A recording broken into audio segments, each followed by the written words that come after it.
नमस्कार दोस्तों, स्वागत है आपका अपने YouTube चैनल सफल भारत एजुकेशन में। अगर दोस्तों आप हमारे चैनल पर नए हैं तो वीडियो को लाइक और चैनल को सब्सक्राइब कर लीजिए, जिससे हमारी वीडियो आप तक सबसे पहले पहुंचे। आइए दोस्तों शुरुआत करते हैं आज की अपनी पाठशाला। पहला क्वेश्चन आपकी स्क्रीन पर ध्यानपूर्वक पढ़िए। पहला क्वेश्चन क्या कह रहा है दोस्तों? इस क्वेश्चन में लिखा है तीन संख्याएं हैं और तीनों संख्याओं का योग 196 है।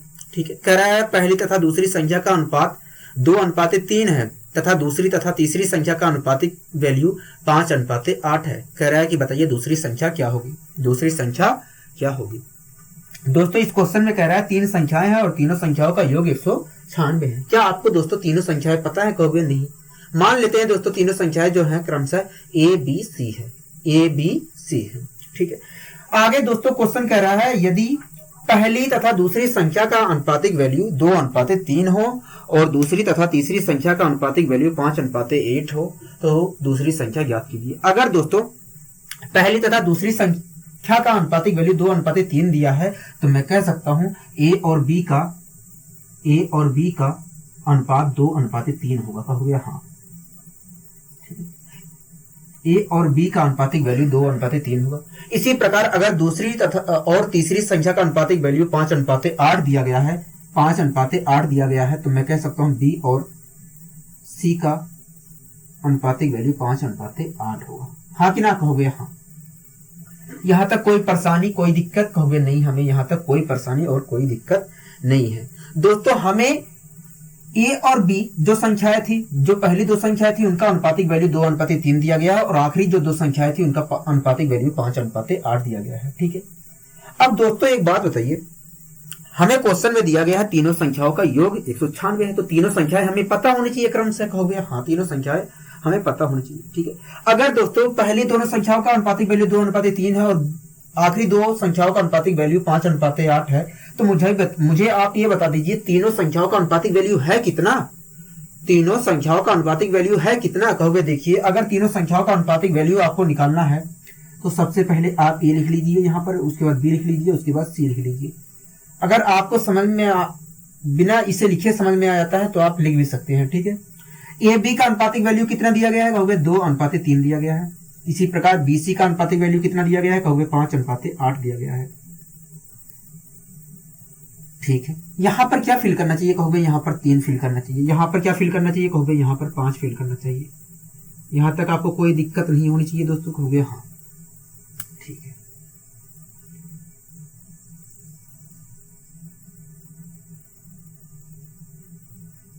मैंने मल्टीप्लाई कर दिया दोस्तों, इस प्रकार कुछ मल्टीप्लाई कर दिया तो क्या आया? कहोगे 10 आया।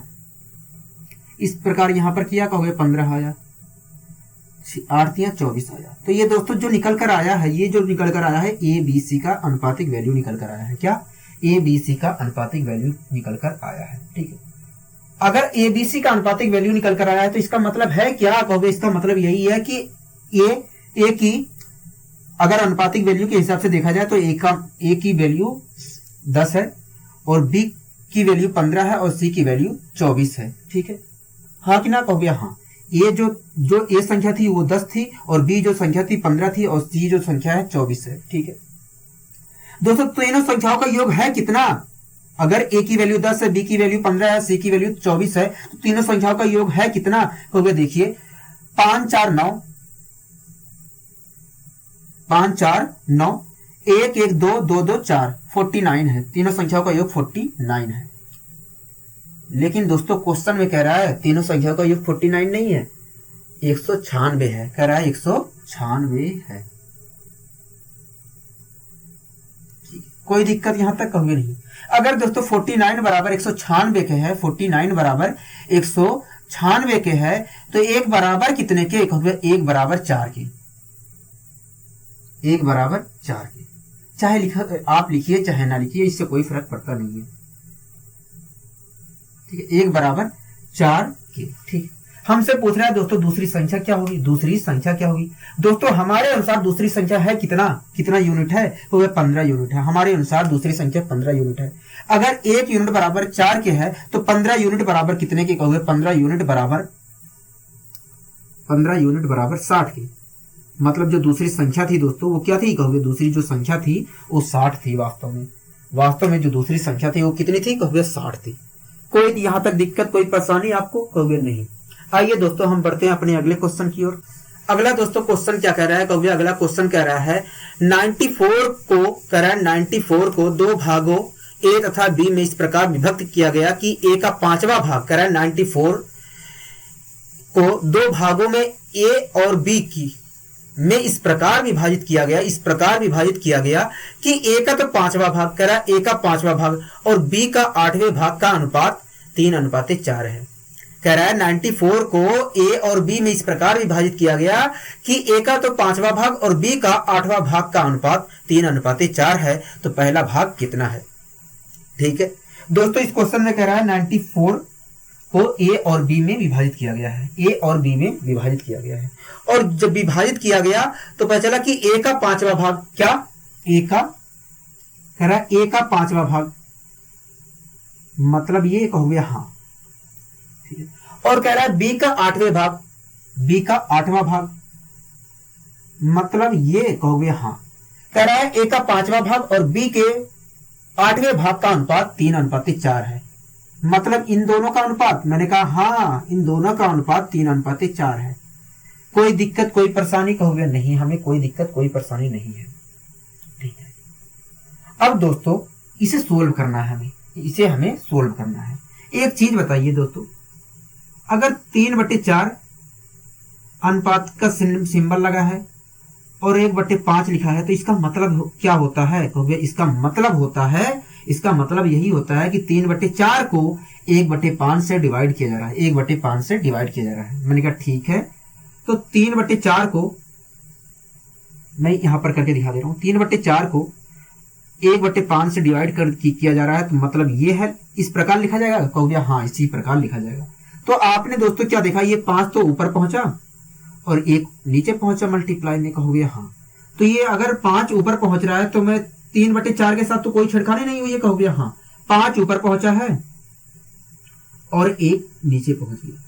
तो दोस्तों आपने खुद देखा, जब इसे सोल्व किया गया है तो जब सोल्व किया गया है तो 3/4 जैसे था वैसे ही है, लेकिन जिससे भाग दिया जा रहा था वो पलट गया, क्योंकि 1/5 से भाग दिया जा रहा था, अब वो मल्टीप्लाई में हो गया। सिंबल जो भाग का था वो मल्टीप्लाई में हो गया, लेकिन ये राशि पलट गई। हाँ कि ना? कहोगे हाँ। अगर दोस्तों जिससे भाग देते हैं वो राशि पलट जाती है और मल्टीप्लाई का सिंबल आ जाता है, तो इसी प्रकार इसे बताइए क्या आएगा? कहोगे देखिए, इसे अगर सोल्व किया जाए तो भाग की जगह में मल्टीप्लाई आ जाएगा और b/3 लिखा है तो ये 8/3 हो जाएगा, 8/b हो जाएगा। क्या हो जाएगा? 8/b हो जाएगा। कोई दिक्कत? कहोगे नहीं। और इसे क्या लिख सकते हैं? कहोगे 3/4 लिख सकते हैं।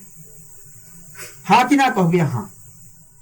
अब दोस्तों मैंने 8 को इसके अपोन में भेज दिया और 5 को यहां पर भेज दिया, इतना तो आपको गुणा भाग आता ही होगा। कहोगे हाँ। तो a/b की वैल्यू क्या आएगी? कहोगे देखिए 5 की मल्टीप्लाई 3 में करेंगे तो 15 आएगा और 8 की मल्टीप्लाई 4 में करेंगे तो 32 आएगा। तो इस प्रकार देखा जाए तो दोस्तों a की वैल्यू 15 है और b की वैल्यू 32 है। कहोगे हाँ। अगर दोस्तों a की वैल्यू 15 है और b की वैल्यू 32 है तो दोनों की वैल्यू है कितनी? अगर a का मान जो a संख्या है उसका वो 15 है और b जो संख्या थी वो 32 है, तो दोनों संख्याओं का योग है कितना? तो देखिए, अगर दोनों संख्याओं का योग आप निकालना चाह रहे हो तो दोनों संख्याओं का योग 47 है, दोनों संख्याओं का योग 47 है। हमें पता है दोस्तों हमारे अनुसार दोनों संख्याओं का योग 47 है, लेकिन क्वेश्चन कह रहा है दोनों संख्याओं का योग 47 नहीं है, दोनों संख्याओं का योग 47 नहीं है, 94 है। मतलब 47 बराबर 94 के कहोगे हाँ। तो 1 बराबर कितने के कहोगे? 1 बराबर 2 की, 1 बराबर 1 यूनिट बराबर 2 की। हमसे दोस्तों पहला भाग पूछ रहा है, पहला भाग है कितना? कहोगे 15 यूनिट है। अगर 1 यूनिट बराबर 2 के है तो 15 यूनिट बराबर कितने के? कहोगे 30 के। मतलब जो पहली संख्या थी दोस्तों वो क्या थी? कहोगे 30 थी। पहली जो संख्या थी वो वास्तव में 30 थी। हाँ कि ना? कहोगे हाँ। इसी प्रकार अगर दूसरी संख्या पूछता तो कहोगे 64 थी, दूसरी संख्या 64 थी अगर दूसरी संख्या हमसे पूछता तो। मैंने कहा बहुत अच्छे। आइए दोस्तों हम बढ़ते हैं अपने अगले क्वेश्चन की ओर। अगला दोस्तों क्वेश्चन क्या कह रहा है? कभी अगला क्वेश्चन कह रहा है ए तथा बी के पास कुल 7,260 रुपए हैं। कह रहा है ए और बी के पास कुल मिलाकर 7,260 रुपए हैं। ठीक है, कह रहा है आगे, यदि a का 4/15वां भाग, कह रहा है यदि a का 4/15वां भाग और b के 2/5 भाग के बराबर है तो b के पास कितना धन है। दोस्तों इस क्वेश्चन में कह रहा है a और b दो व्यक्ति थे और उनके पास कुल मिलाकर 7,260 रुपए है। ठीक है, आगे क्वेश्चन कह रहा है, आगे दोस्तों क्वेश्चन कह रहा है a का 4/15वां भाग, किसका, कहोगे a का 4/15वां भाग, मतलब ये कहोगे हाँ, कह रहा है a का 4/15वां भाग b के 2/5 भाग के बराबर है। किसके बराबर है, कहोगे b के 2/5 भाग के बराबर है, मतलब ये कहोगे हाँ। ठीक है, कह रहा है b के 2/5 भाग के बराबर है तो b के पास कितना धन है। ठीक है, अब दोस्तों इसे हम सोल्व कर ले रहे हैं। 5 से नीचे डिवाइड हो रहा है, कहोगे हाँ, 5 से 15 डिवाइड हो रहा है, कितनी बार में डिवाइड हो जाएगा, कहोगे 3 बार में। इसी प्रकार ये डिवाइड हो रहा है, कहोगे हाँ। अगर दोस्तों मैं a अपॉन b की वैल्यू निकालूं तो क्या आएगा, कहोगे a अपॉन b की वैल्यू अगर आप निकालते हो तो आएगा 3/2, 3/2 आएगा, हाँ कि ना, कहोगे हाँ। अगर मैं तुलना कर लेता हूं तो कहोगे, अगर आप तुलना कर लेते हो तो a की वैल्यू तुलना करने पर 3 होगी और b की वैल्यू 2 होगी, मतलब a के पास 3 रुपए थे और b के पास 2 रुपए थे, कहोगे हाँ। अगर दोस्तों तुलना करने के बाद हमें पता चलता है कि a के पास 3 रुपए थे और b के पास 2 रुपए थे, तो a और b के पास कुल रुपए कितने थे, कहोगे 5 रुपए थे। कितने थे, 5 थे। हमें पता है दोस्तों a और b के पास कुल मिलाकर 5 रुपए थे, लेकिन क्वेश्चन कह रहा है 7,260 रुपए थे, मतलब 5 यूनिट बराबर 7,260 के, कहोगे हाँ। तो 1 यूनिट बराबर कितने के, कहोगे देखिए आपने बताया था जब भी किसी संख्या को 5 से डिवाइड करना हो तो 5 से डिवाइड मत करिए, 2 से मल्टीप्लाई कर दीजिए। तो 2 से मल्टीप्लाई इसमें कर दिया और एक अंक के बाद दशमलव लगा दिया। मैंने कहा ठीक है, तो 2 6 12 के 2 हासिल लगे, 1 2 दूनी 4 1 5 2 7 14, क्या आया 1 यूनिट बराबर, कहोगे 1 यूनिट बराबर आया 1452 की, 1452 की। कोई दिक्कत कहोगे नहीं। अब दोस्तों हमसे पूछ क्या रहा था, कहोगे हमसे पूछ रहा था कि बताइए b के पास कुल कितना धन है। दोस्तों हमारे अनुसार b के पास कुल कितना धन था, कहोगे 2 यूनिट था। अगर 1 यूनिट बराबर 1452 रुपए के है, अगर 1 यूनिट बराबर 1452 रुपए के है तो 2 यूनिट बराबर कितने के, कहोगे 2 यूनिट बराबर निकालने के लिए मल्टीप्लाई कर दीजिए। मैंने कहा ठीक है, 2 दूनी 4 2 पंचे 10 की 0 हासिल लगे 1 2 दूनी 2 चौके 8 1 9 आ गया 2904 रुपए के, मतलब b के पास कुल मिलाकर 2904 रुपए थे, कहोगे हाँ। मैंने कहा हाँ, b के पास 2904 रुपए थे। यहां तक आपको कोई दिक्कत कोई परेशानी मुझे बताइए, अगर आपके पास कोई दिक्कत और कोई परेशानी है। आइए दोस्तों हम बढ़ते हैं अपने अगले क्वेश्चन की। अगला दोस्तों क्वेश्चन क्या कह रहा है, कहोगे अगला क्वेश्चन कह रहा है कि 3 संख्याएं हैं, कह रहा है 3 संख्याएं 2:3:4 के रूप में है। कह रहा है 3 संख्याएं 2:3:4 के रूप में है। ठीक है, कह रहा है तथा इनके वर्गों का योग, जो तीनों संख्याएं हैं उनके वर्गों का योग 725 है, तो इनमें से सबसे बड़ी संख्या क्या है, इनमें से सबसे बड़ी संख्या क्या है। दोस्तों क्वेश्चन में दिया है कि 3 संख्याएं हैं और तीनों संख्याओं का अनुपात 2:3:4 है, 2:3:4 है, यही दिया गया है, कहोगे हाँ। कह रहा है कि 3 संख्याएं और तीनों संख्याओं का अनुपात 2:3:4 है। ठीक है, आगे क्वेश्चन कह रहा है तथा इनके वर्गों का योग 725 है, इनके वर्गों का योग 725 है। ठीक है दोस्तों, इस क्वेश्चन को समझाने से पहले मैं आपको एक चीज समझाना चाह रहा हूं, आप उसे समझिए। ठीक है, अगर दोस्तों मैंने आपसे कह दिया 24 और 36 का अनुपातिक वैल्यू निकालकर बताइए क्या आएगा, तो कहोगे देखिए 24 और 36 का आप अनुपातिक वैल्यू पूछ रहे हैं, तो मैंने क्या किया, मैंने 12 से डिवाइड कर दिया, 12 से ऊपर नीचे डिवाइड हो रहा है तो आ गया 2/3, हाँ कि ना, कहोगे हाँ, 2/3 आ गया। ठीक है, तो दोस्तों ये 2/3 कब आया होगा, मैंने पूछा था आपसे 24 और 36 का अनुपातिक वैल्यू बताइए, तो आपने कहा कि भैया 2/3 है। ये 2/3 कब आया होगा, कहोगे ये 2/3 तब आया होगा जब ऊपर जो संख्या लिखी गई, जब मेन जो ऊपर संख्या लिखी गई होगी और नीचे जो संख्या मेन लिखी गई होगी उसे एक नंबर से, किसी एक नंबर से डिवाइड किया गया होगा ऊपर नीचे, तब आया होगा 2/3, हाँ कि ना, कहोगे हाँ। अगर दोस्तों किसी एक नंबर से ऊपर नीचे डिवाइड किया गया है तब 2/3 आया है, तो मैं कह सकता हूं उस नंबर से अगर फिर से मल्टीप्लाई कर दिया जाए, उस नंबर से अगर फिर से मल्टीप्लाई कर दिया जाए तो जो संख्याएं थी हमें मिल जाएंगी, कहोगे मैंने कहा हाँ। ठीक है, तो हमने किससे डिवाइड किया था? तो भैया हमने ऊपर नीचे 12 से डिवाइड किया था। अगर दोस्तों 12 से डिवाइड करने पर ऊपर नीचे ये आया है तो मैं 12 से मल्टीप्लाई कर दे रहा हूं, वही संख्या आ जानी चाहिए। कहो भैया हाँ। तो मैंने दोस्तों 12 से मल्टीप्लाई कर दिया ऊपर नीचे, जिस संख्या से मैंने डिवाइड किया था उसी संख्या से मैंने मल्टीप्लाई कर दिया ऊपर नीचे। तो दोस्तों क्या आया? कहो भैया जो पहले संख्या थी वही आ गई, क्योंकि आपको भी दिख रहा था कि पहले संख्या थी हमारी 24/36 और वही संख्या हमारी आ गई है। हाँ कि ना? कहोगे हाँ। कोई दिक्कत? कहोगे नहीं। ठीक है, अब दोस्तों इसे हम समझ लेते हैं। ठीक है,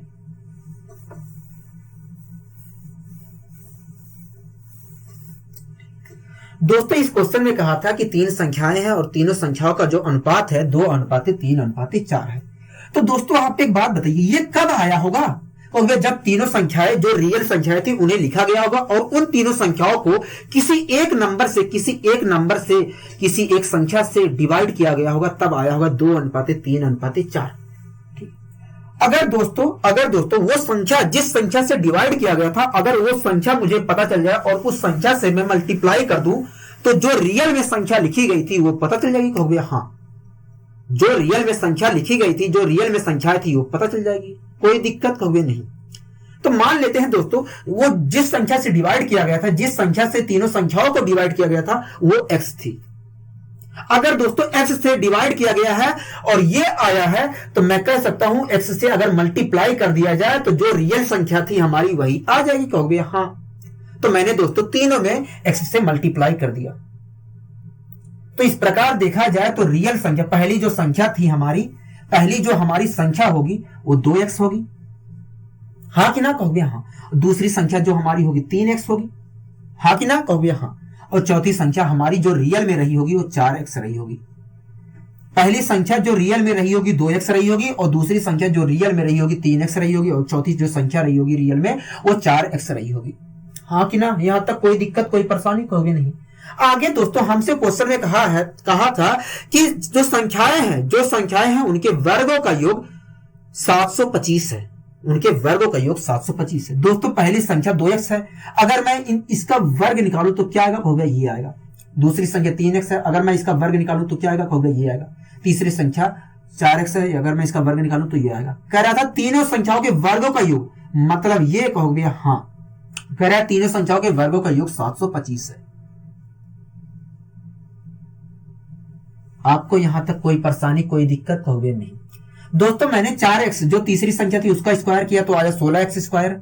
इसका करूंगा तो आएगा 9x² और 16 में मैंने 9x² जोड़ दिया तो आ गया हमारा 25x²। उसके बाद 4x² यहां पर आएगा। कहोगे हाँ। तो इस प्रकार 29x² आ गया। 29x² आ गया बराबर के 725। अगर मैं दोस्तों डिवाइड करता हूं तो x² बराबर आएगा 25 और अगर मैं यहां से भी x की वैल्यू निकालता हूं तो आएगा 5। क्या आएगा? 5 आएगा। ठीक है दोस्तों, हमसे पूछ रहा था कि बताइए सबसे बड़ी संख्या क्या थी। दोस्तों पहली संख्या हमारी 2x थी रियल में, दूसरी संख्या हमारी रियल में 3x थी, चौथी संख्या हमारी रियल में 4x थी। मतलब सबसे बड़ी संख्या हमारी क्या थी? 4x थी। अगर दोस्तों मैं यहां पर x की वैल्यू रख देता हूं तो जो सबसे बड़ी संख्या थी वो पता चल जाएगी। कहोगे हाँ, मैंने उठा के रख दिया। तो इस प्रकार सबसे बड़ी संख्या क्या निकल कर आएगी? कहोगे 5 चौक 20। सबसे बड़ी संख्या हमारी 20 निकल कर आएगी। क्या निकल कर आएगी? कहोगे 20 निकल कर आएगी। हाँ कि ना? कहोगे हाँ, 20 निकल कर आएगी। यहां तक आपको कोई दिक्कत, कोई परेशानी? कहोगे नहीं।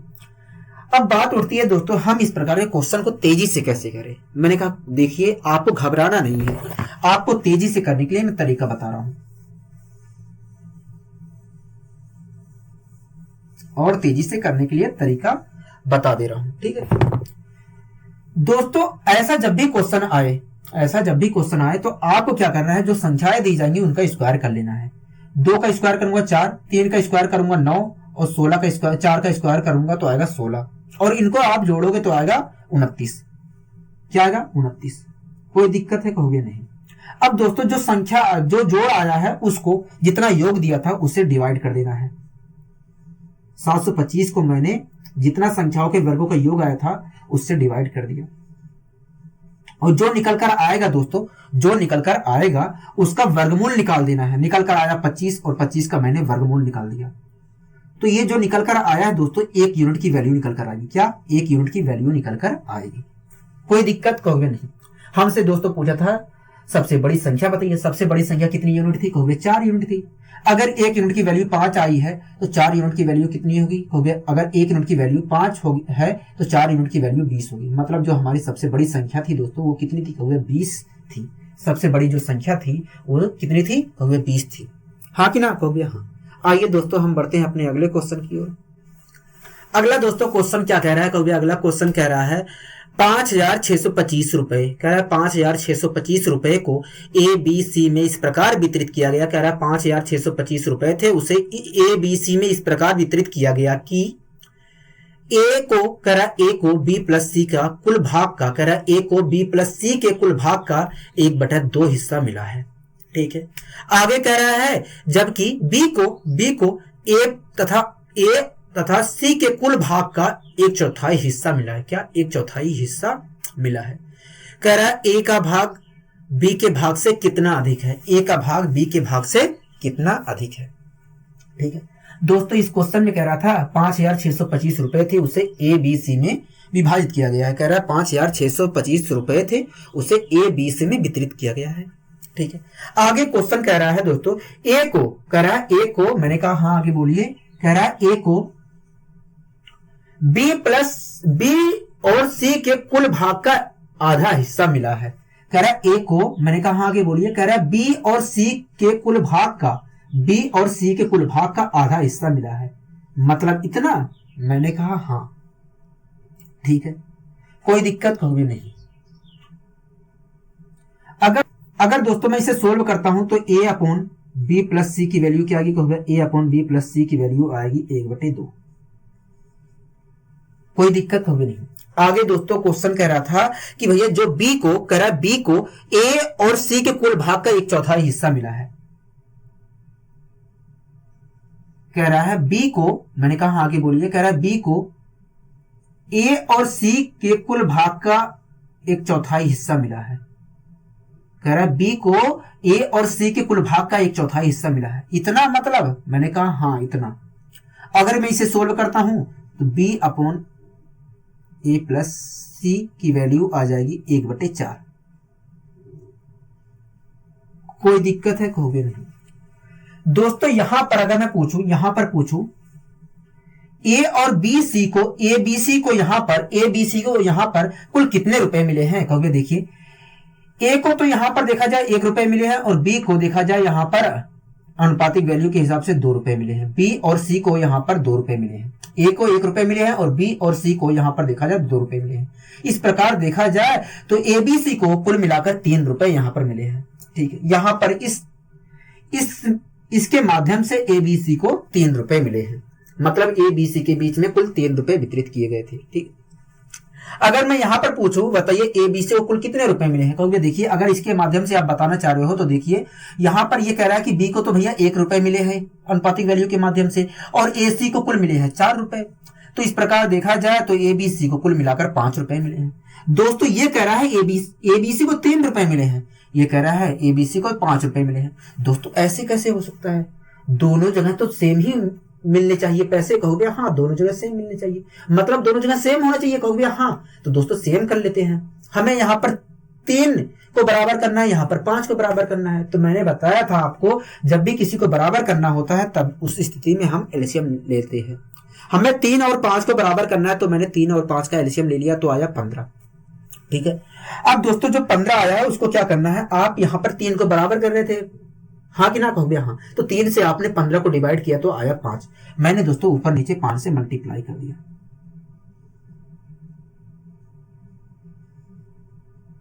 इसी प्रकार आप यहां पर बराबर कर रहे थे 5 को, कहोगे हाँ।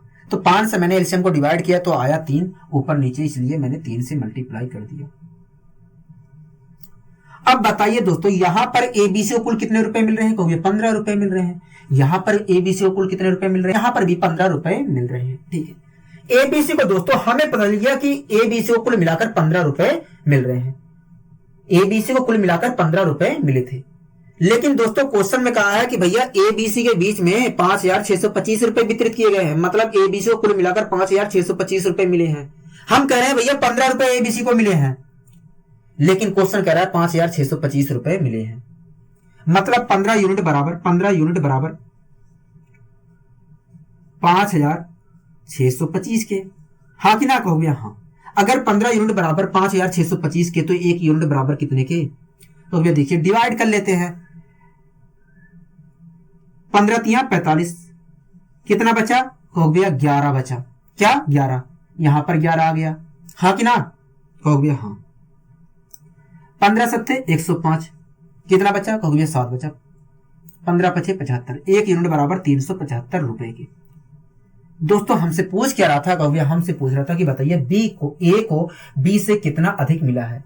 दोस्तों अगर मैं यहां पर देखूं तो ए को तो 5 रुपए मिला है, बी को 3 रुपए मिला है, तो इस प्रकार ए को बी से कितना अधिक मिला है? कहोगे 2 यूनिट पैसा मिला है अधिक, 2 यूनिट पैसा अधिक मिला है। अगर 1 यूनिट की वैल्यू 375 है तो 2 यूनिट की वैल्यू क्या होगी? कहोगे मल्टीप्लाई कर दीजिए 2 से, 2 पंचे 10, 2 सत्ते 14 के 4, हाँ 1 15 के 5 हासिल लगे 1 2 3 6 1 7, मतलब ए को बी से 750 रुपए अधिक मिले हैं। हाँ कि ना? कहोगे हाँ, ए को बी से 750 रुपए अधिक मिले हैं। यहां तक कोई दिक्कत, कोई परेशानी? कहोगे नहीं। आइए दोस्तों हम बढ़ते हैं अपने अगले क्वेश्चन की ओर। अगला दोस्तों क्वेश्चन क्या कह रहा है? कहोगे अगला क्वेश्चन कह रहा है ए की आय बी की आय से 10% अधिक है, ठीक है, कह रहा है तथा बी की आय सी की आय से 20% कम है। कह रहा है बताइए ए बी सी की आय का अनुपात क्या होगा? ए बी सी की आय का अनुपात क्या होगा? दोस्तों इस क्वेश्चन में कह रहा है ए की आय जो है, कह रहा है ए की आय जो है बी की आय से, कह रहा है जो ए की आय है वो बी की आय से 10% अधिक है। क्या? 10% अधिक है। अगर दोस्तों ए की आय बी की आय से 10% अधिक है तो मुझे 10% की फ्रैक्शन बता दीजिए क्या होती है? क्योंकि 10% की फ्रैक्शन होती है 1/10। अगर 10% की फ्रैक्शन 1/10 होती है तो इसका मतलब क्या है? क्योंकि इसका मतलब यही है कि अगर कोई संख्या 10 है, अगर कोई संख्या 10 है तो उसका 10% 1 होगा। अगर कोई संख्या 10 है तो उसका 10% 1 होगा। हाँ कि ना? कहोगे हाँ। दोस्तों क्वेश्चन में कह रहा था कि ए की जो आय है, ए की जो आय है बी की आय से 10% अधिक है। मान लेते हैं दोस्तों जो बी की आय है 10 है। मान लेते हैं दोस्तों बी की आय 10 है। अगर दोस्तों बी की आय 10 है तो ए की आय क्या होगी? कहोगे देखिए क्वेश्चन में कह रहा था ए की जो आय है बी की आय से 10% अधिक है, मतलब 1 अधिक है। कहोगे हाँ। अगर ए की आय दोस्तों बी की आय से 1 अधिक है, अगर ए की आय बी की आय से 1 अधिक है तो ए की आय है कितनी? कहोगे ए की आय 11 है। कोई दिक्कत यहां तक? कहोगे नहीं, हमें यहां तक कोई दिक्कत नहीं है, ठीक है। इसी प्रकार दोस्तों आगे कह रहा है बी की आय, कह रहा है आगे बी की आय सी की आय से, कह रहा है इसी प्रकार बी की आय सी की आय से 20% कम है। अगर दोस्तों बी की आय सी की आय से 20% कम है तो मुझे 20% की फ्रैक्शन बता दीजिए क्या होगी? कहोगे 20% की फ्रैक्शन 1/5 होगी। हाँ कि ना? कहोगे हाँ।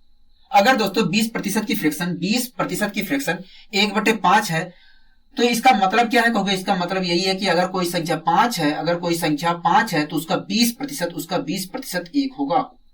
अगर कोई संख्या 5 है तो उसका 20% 1 होगा। हाँ कि ना? कहोगे हाँ, ठीक है। दोस्तों क्वेश्चन कह रहा था बी की जो आय है सी की आय से 20% अधिक है, 20% कम है। मान लेते हैं दोस्तों सी की जो आय है 5 है, सी की जो आय है वो 5 है, सी की जो आय है वो 5 है। अगर दोस्तों सी की आय 5 है तो बी की आय होगी कितनी? कहोगे देखिए क्वेश्चन में खुद कह रहा था कि जो बी की आय है, मैंने कहा आगे बोलिए, कह रहा था जो बी की आय है सी की आय से 20% कम है, 20% कम है, मतलब 1 कम है। कहोगे हाँ। अगर दोस्तों बी की आय सी की आय से 1 कम है तो बी की आय है कितनी? कहोगे बी की आय 4 है। हाँ कि ना? कहोगे हाँ। तो इस प्रकार दोस्तों देखा जाए तो ए और बी की आय का अनुपात 11:10 है और बी और सी की आय का अनुपात 4:5 है। हाँ कि ना? कहोगे हाँ। तो दोस्तों अगर ए और बी की आय का अनुपात 11:10 है और बी और सी की आय का अनुपात 4:5 है तो ए बी सी की आय का अनुपात का रेशियो है कितना? कहोगे देखिए अगर ए बी सी की आय का रेशियो निकालना चाह रहे, आय के अनुपात का रेशियो निकालना चाह रहे हो, अगर ए बी की आय का रेशियो निकालना चाह रहे हो तो आपको ए बी सी कुछ इस प्रकार लिखना पड़ेगा। अब हमें ए और बी का रेशियो दिया है 11:10, ए और बी की आय का अनुपात दिया है 11:10, तो मैंने वो लिख दिया। उसी प्रकार दिया है बी और सी की आय का अनुपात दिया है 4:5, तो मैंने यहां पर लिख दिया। यहां पर फिल करेंगे 10, यहां पर फिल करेंगे 4। कोई दिक्कत है? कोई नहीं।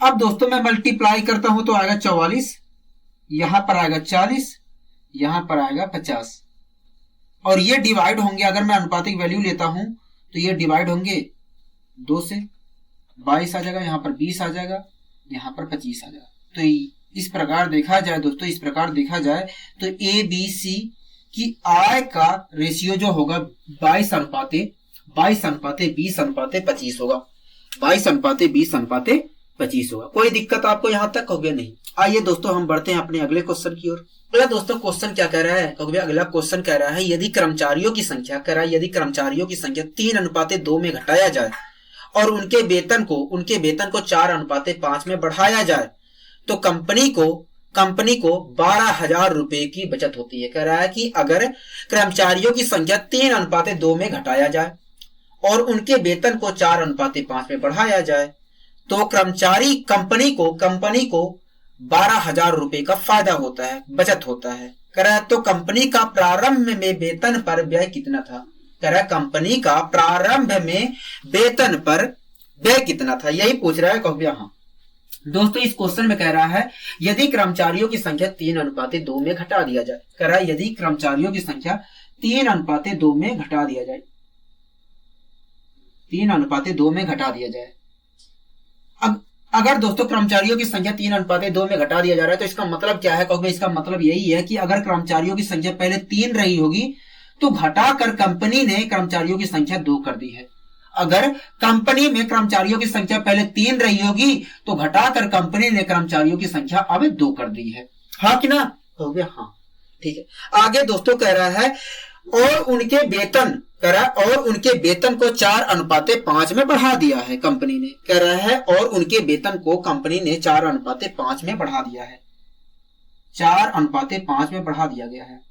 अगर दोस्तों कंपनी ने उनके वेतन को 4:5 में बढ़ा दिया है तो इसका मतलब क्या है? कहोगे इसका मतलब यही है कि अगर कंपनी पहले प्रत्येक व्यक्ति को 4 रुपए देती थी या 4 यूनिट पैसा देती थी, तो अब कंपनी ने प्रत्येक व्यक्ति को 5 रुपए देना शुरुआत कर दिया है। अगर पहले कंपनी प्रत्येक व्यक्ति को 4 यूनिट पैसा देती थी तो अब कंपनी प्रत्येक व्यक्ति को 5 रुपए दे रही है। हाँ कि ना? कहोगे हाँ। दोस्तों पहले कर्मचारी कंपनी में कितने काम करते थे? कहोगे 3 व्यक्ति काम करते थे। पहले कंपनी में कर्मचारी कितने थे? कहोगे 3 कर्मचारी थे। और उस समय कर्मचारियों को कंपनी कितना वेतन देती थी? कहोगे देखिए पहले कर्मचारी 3 थे और प्रत्येक व्यक्ति को पहले कंपनी 4 रुपए देती थी। हाँ कि ना? कहोगे हाँ। पहले कर्मचारी 3 कंपनी में थे और तब प्रत्येक कर्मचारी को कंपनी 4 रुपए देती थी। तो इस प्रकार देखा जाए तो कंपनी पहले 12 रुपए का कर्मचारियों पर व्यय करती थी। हाँ कि ना? कहोगे हाँ। कर्मचारियों पर कंपनी पहले 12 रुपए का व्यय करती थी। ठीक है। इसी प्रकार अब कंपनी ने कर्मचारियों की संख्या घटाकर 2 कर दिया है। कहोगे हाँ। और प्रत्येक व्यक्ति का वेतन बढ़ाकर 5 कर दिया है। कहोगे हाँ।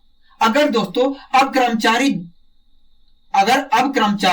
2 बचे हैं और प्रत्येक कर्मचारी को कंपनी 5 रुपए दे रही है तो इस प्रकार देखा जाए तो कंपनी कर्मचारियों पर 10 रुपए खर्च कर रही है, 10 रुपए व्यय कर रही है। कहोगे हाँ। तो आप ये बताइए ये कैसे आया है? कहोगे देखिए अगर मैं देखूं तो ये वास्तव में मल्टीप्लाई करके ही आया है, हाँ कि ना? कहोगे हाँ। और इसे भी अगर मैं सोल्व कर लेता हूं तो क्या आएगा? कहोगे इसे अगर आप सोल्व कर लेते हो तो 6/5 आएगा। अगर 6/5 आएगा तो इसका मतलब क्या है? कहोगे इसका मतलब यही है कि पहले कंपनी कर्मचारियों पे 6 रुपए का व्यय करती थी और अब कर्मचारियों पर कंपनी 5 रुपए का व्यय कर रही है। कर्मचारियों की संख्या घटाने और वेतन बढ़ाने के बाद प्रत्येक कर्मचारी का कंपनी कर्मचारियों पर 5 रुपए व्यय कर रही है। हाँ कि ना कहोगे? हाँ। अगर दोस्तों पहले कर्मचारियों पर कंपनी 6 रुपए व्यय करती थी, अब 5 रुपए व्यय कर रही है, तो कितने रुपए बचत करने लगी है कहोगे? देखा जाए तो 1 यूनिट का बचत करने लगी है कंपनी, 1 यूनिट का बचत करने लगी है। हाँ कि ना कहोगे? हाँ, 1 यूनिट का बचत करने लगी है।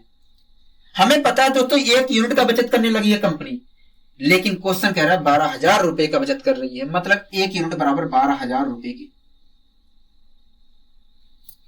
कोई दिक्कत है कहोगे? नहीं। कह रहा है दोस्तों कंपनी का प्रारंभ में वेतन पर व्यय ज्ञात कीजिए। तो बताइए कंपनी प्रारंभ में कर्मचारियों को के ऊपर कितने रुपए व्यय करती थी कहोगे? 6 यूनिट पैसा व्यय करती थी। अगर 1 यूनिट की वैल्यू 12,000 रुपए है तो 6 यूनिट की वैल्यू कितनी होगी? कहोगे 6 यूनिट की वैल्यू 72,000 होगी। मतलब कर्मचारियों पर कंपनी द्वारा पहले 72,000 रुपए का व्यय किया जा रहा था। कहोगे हाँ। कोई दिक्कत है कहोगे? नहीं।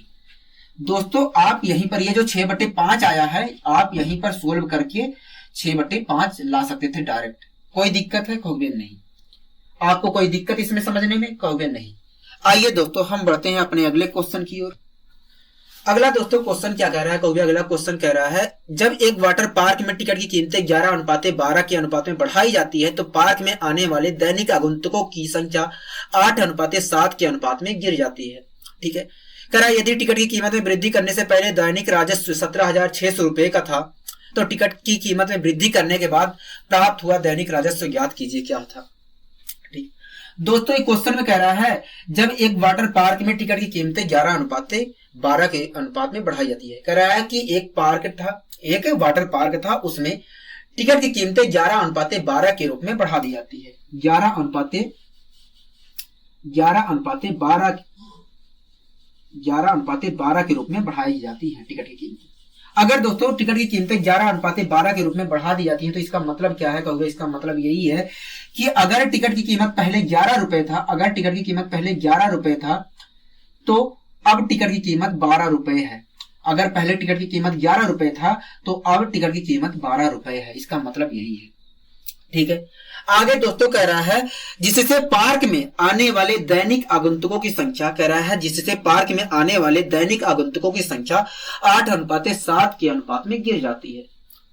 दैनिक आगंतुकों की संख्या 8:7 के अनुपात में गिर जाती है। इसका मतलब क्या है कहोगे? इसका मतलब यही है कि अगर पहले पार्क में 8 व्यक्ति घूमने आते थे तो अब पार्क में 7 व्यक्ति घूमने आ रहे हैं। अगर पहले व्यक्ति 8 घूमने आ रहे थे, अगर 8 व्यक्ति पहले घूमने आ रहे थे तो टिकट की कीमत में वृद्धि होने के कारण अब 7 व्यक्ति पार्क में घूमने आ रहे हैं। कोई दिक्कत कोई परेशानी कहोगे? नहीं। तो दोस्तों एक बात बताइए, पहले टिकट की कीमत कितनी थी कहोगे? पहले प्रत्येक टिकट की कीमत 11 रुपए थी और उस समय कितने व्यक्ति घूमने आ रहे थे कहोगे? 8 व्यक्ति घूमने आ रहे थे। पहले टिकट की कीमत 11 रुपए थी, पहले प्रत्येक टिकट की कीमत 11 रुपए थी और तब 8 व्यक्ति घूमने आ रहे थे। तो पार्क से राजस्व उस समय कितना हो रहा था? जब टिकट की कीमत 11 रुपए थे और 8 व्यक्ति घूमने आ रहे थे तब राजस्व कितना हो रहा था पार्क से कहोगे? 88 रुपए का राजस्व हो रहा था। 88 रुपए का राजस्व हो रहा था। ठीक है। अब प्रत्येक टिकट की कीमत 12 रुपए हो गई है कहोगे? हाँ, प्रत्येक टिकट की कीमत 12 रुपए हो गई है। जब प्रत्येक टिकट की कीमत 12 रुपए हो गई है तब व्यक्ति आ रहे हैं 7 घूमने। जब प्रत्येक टिकट की कीमत 12 रुपए हो गई है तब 7 ही व्यक्ति घूमने आ रहे हैं। तब दैनिक राजस्व कितना हो गया कहोगे? तब दैनिक राजस्व देखा जाए तो 84 रुपए हो गया। क्या दैनिक राजस्व हो गया कहोगे? 84 रुपए हो गया। मैंने कहा ठीक है। तो ये दोस्तों कैसे आया है कहोगे? ये वास्तव में मल्टीप्लाई करने से आया है। कोई दिक्कत है कोई परेशानी कहोगे? नहीं।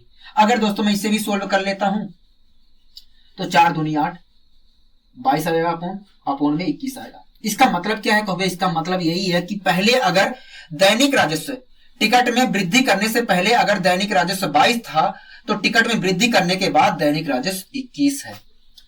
इसका मतलब यही है कि अगर टिकट में वृद्धि करने से पहले दैनिक राजस्व 22 था तो टिकट में वृद्धि करने के बाद दैनिक राजस्व 21 रुपए है। कोई परेशानी, कोई दिक्कत होगी नहीं। ये चीज जो दोस्तों आया है, आप डायरेक्ट इस चीज को लिखने की जरूरत नहीं थी। आप मल्टीप्लाई जब कर रहे हैं तो यहीं पर डिवाइड हो सकता था। 4 दूनी 8, 4 तियां 12, और ये डायरेक्ट निकल कर आ जाता। 4 दूनी 8 होता और 4 तियां 12, तो 11 दूनी 22 ये आता, और 3 सत्ते 21 ये आता। कोई दिक्कत कहोगे नहीं, ये चीज गायब हो जाता डायरेक्ट, कोई दिक्कत यहां तक कहोगे नहीं। हमें पता है दोस्तों, टिकट में वृद्धि करने से पहले राजस्व, दैनिक राजस्व पार्क से 22 रुपए का हो रहा था, और टिकट में वृद्धि करने के बाद दैनिक राजस्व 21 रुपए हो गया है। लेकिन दोस्तों क्वेश्चन में कह रहा है टिकट में वृद्धि करने से पहले दैनिक राजस्व 17,600 था। हमें पता है 22 रुपए था। टिकट में वृद्धि करने से पहले दैनिक राजस्व 22 रुपए था, लेकिन क्वेश्चन कह रहा है 17,600 था। मतलब 22 बराबर 17,600 की हो गया। हाँ, तो एक बराबर कितने की हो गया? एक बराबर देखा जाए तो 800 की।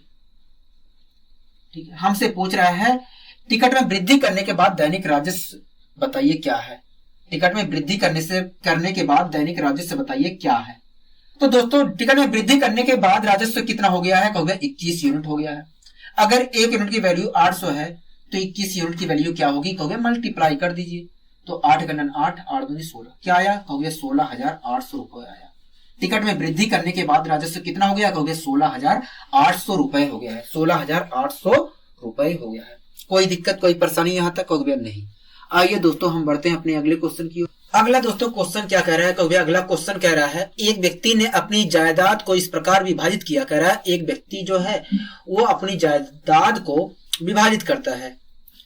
कह रहा है कि उसके पुत्र व उसकी पत्नी और उसकी पत्नी व उसकी पुत्र को प्राप्त जायदाद का अनुपात 3:1 है। कह रहा है एक व्यक्ति अपनी जायदाद को इस प्रकार विभाजित करता है कि उसके पुत्र और उसकी पत्नी और उसकी पत्नी और उसके पुत्री को प्राप्त जायदाद का अनुपात 3:1 है। ठीक है, कह रहा यदि उसकी पुत्री को उसके पुत्र से 10,000 रुपए कम मिले हों, कह रहा 10,000 रुपए कम मिले हों, तो कुल जायदाद की कीमत कितनी थी? कुल जायदाद की कीमत कितनी थी? दोस्तों इस क्वेश्चन में कह रहा है कि एक व्यक्ति है वो अपनी जायदाद को विभाजित करता है। कह रहा है एक व्यक्ति है वो अपनी जायदाद को विभाजित करता है अपने बेटे, अपनी पत्नी और अपनी बेटी के में। ठीक है, कह रहा है एक व्यक्ति है वो अपनी जायदाद को अपने बेटे, अपनी पत्नी और अपने पुत्री के बीच में विभाजित करता है। ठीक है, किसके बीच में? कहोगे आप पुत्र,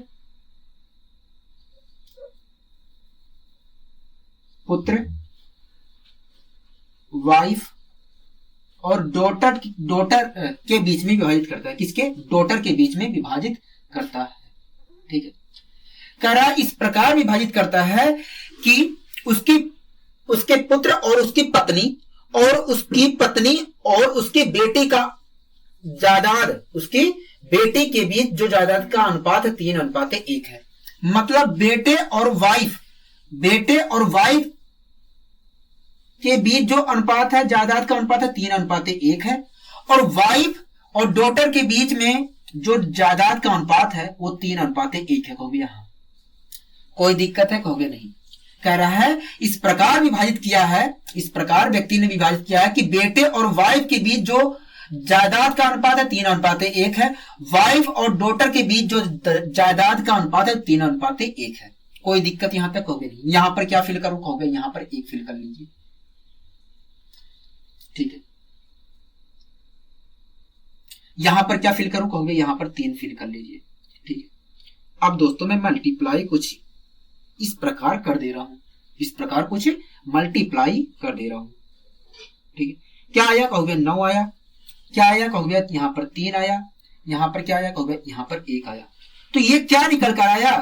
कहोगे ये जायदाद का पुत्र, वाइफ और डॉटर के बीच जायदाद का अनुपात निकल कर आया। जायदाद का अनुपात निकल कर आया।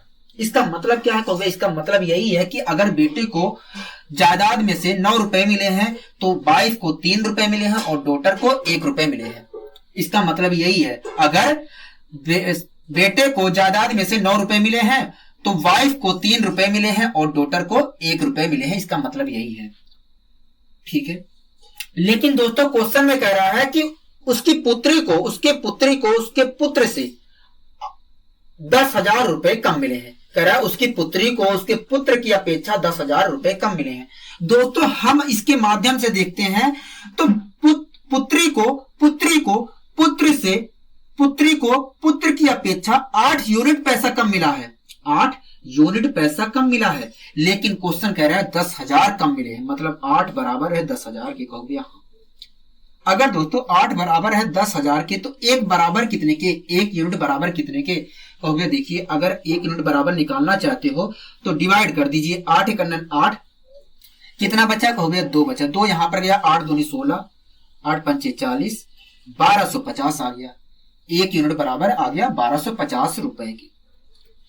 कोई दिक्कत यहां तक कहोगे नहीं। हमसे पूछ रहा है दोस्तों कुल जायदाद की कीमत कितनी थी। दोस्तों हमें पता है पुत्र को 9 रुपए मिले हैं जायदाद में से, वाइफ को 3 मिले हैं और डॉटर को 1 मिले हैं। इस प्रकार देखा जाए तो कुल जायदाद वास्तव में 13 यूनिट था। हाँ कि ना? कहोगे हाँ। 9 3 12, 12 1 13, कुल जायदाद कितना था? कहोगे 13 यूनिट था। अगर 1 यूनिट की वैल्यू 1250 है तो 13 यूनिट की वैल्यू कितनी होगी? कहोगे 13 यूनिट की वैल्यू निकालने के लिए आप मल्टीप्लाई कर दीजिए। क्या आ गया? कहोगे देखिए 0 आ गया, 13 पचे 65 के 5, 6 कैरी आ गया, 13 दूनी 26 और 26 में मैंने 6 जोड़ दिया तो 32 के 2, 3 कैरी आ गया, 13 एक 13 और 16 आ गया। जायदाद की कीमत कितनी थी? कहोगे 16,250 रुपए थी। क्या? 16,250 रुपए थी जायदाद की कीमत। यहां तक कोई दिक्कत कोई परेशानी? कहोगे नहीं। आइए दोस्तों हम बढ़ते हैं अपने अगले क्वेश्चन की ओर। अगला दोस्तों क्वेश्चन क्या कह रहा है? कहोगे अगला क्वेश्चन कह रहा है किसी फन पार्क के एंट्री टिकट का मूल्य 7:9 के अनुपात में वृद्धि हो गई है। कह रहा है एक किसी फन पार्क के एंट्री टिकट के मूल्य में 7:9 के अनुपात में वृद्धि हुई है, ठीक है, जिसके कारण ग्राहकों की संख्या में 13:11 के अनुपात में कमी आ गई है। कह रहा है किसी फन पार्क के एंट्री टिकट के मूल्य में 7:9 के अनुपात में वृद्धि हुई है, जिसकी वजह से ग्राहकों की संख्या में 13:11 के अनुपात में कमी आई है, ठीक है। कह रहा है प्रतिदिन होने वाला नया कलेक्शन कितना होगा? कह रहा है कि प्रतिदिन होने वाला, कह रहा है इस प्रकार अगर हुआ है तो प्रतिदिन होने वाला कलेक्शन कितना होगा यदि कीमत बढ़ने से पहले, कह रहा है टिकट की कीमत बढ़ने से पहले प्रतिदिन 2,27,500 रुपए का कलेक्शन होता था। कह रहा है कि अगर टिकट की कीमत में वृद्धि होने से पहले 2,27,500 रुपए का कलेक्शन कुल होता था। मैंने कहा ठीक है दोस्तों, इस क्वेश्चन में कह रहा है किसी फन पार्क के एंट्री टिकट के मूल्य में 7:9 के अनुपात में वृद्धि हुई है। कह रहा है फन टिकट की कीमत में 7:9 के अनुपात में वृद्धि हुई है। अगर दोस्तों फन टिकट की कीमत में 7:9 के अनुपात में वृद्धि हुई है तो इसका मतलब क्या है? तो इसका मतलब यही है कि अगर प्रत्येक टिकट की कीमत पहले 7 रुपए थी, अगर एंट्री टिकट के का मूल्य पहले 7 रुपए था तो अब प्रत्येक टिकट मतलब एंट्री टिकट का मूल्य 9 रुपए हो गया है। अगर पहले प्रत्येक टिकट का कीमत 7 रुपए था तो अब प्रत्येक टिकट की कीमत 9 रुपए हो गया है। हाँ कि ना? कहोगे हाँ। कह रहा है जिसकी वजह से, कह रहा है कीमत में वृद्धि होने की वजह से ग्राहकों की संख्या में 13:11 के अनुपात में कमी आ गई है। 13:11 के अनुपात में कमी आ गई है। इसका मतलब क्या है? कहोगे इसका मतलब यही है कि अगर पहले पार्क में 13 व्यक्ति आते थे, फन पार्क में अगर पहले 13 व्यक्ति घूमने आते थे तो अब फन पार्क में 11 व्यक्ति आ रहे हैं। अगर पहले 13 व्यक्ति आते थे पार्क में घूमने तो कीमत की कीमत में वृद्धि होने के बाद 11 व्यक्ति आने लगे हैं फन पार्क में घूमने, ठीक है दोस्तों। पहले प्रत्येक टिकट की कीमत 7 रुपए थी और तब 13 व्यक्ति घूमने आ रहे थे पार्क में। कहोगे हाँ। तब राजस्व कितने रुपए का हो रहा था? कहोगे 13 रुपए का राजस्व हो रहा था। तब देखा जाए तो दैनिक राजस्व 91 रुपए था, ठीक है। लेकिन दोस्तों अब प्रत्येक टिकट की कीमत 9 रुपए हो गई है। प्रत्येक टिकट की कीमत 9 रुपए हो गई है और प्रत्येक टिकट की कीमत 9 रुपए होने के कारण अब फन पार्क में 11 व्यक्ति घूमने आ रहे हैं। कहोगे हाँ। प्रत्येक टिकट की कीमत अगर 9 रुपए हो गई है अब, और इस समय 11 व्यक्ति घूमने आ रहे हैं पार्क में, तो अब दैनिक राजस्व कितने रुपए का हो गया है? कहोगे अब दैनिक राजस्व 99 रुपए का हो रहा है। अब दैनिक राजस्व 99 रुपए का हो रहा है। कोई दिक्कत, कोई परेशानी? कहोगे नहीं। इसका मतलब क्या है? कहोगे इसका मतलब यही है कि पहले जब टिकट की कीमत में वृद्धि नहीं हुई थी, जब टिकट की कीमत में वृद्धि नहीं हुई थी तब दैनिक राजस्व 91 रुपए का हो रहा था।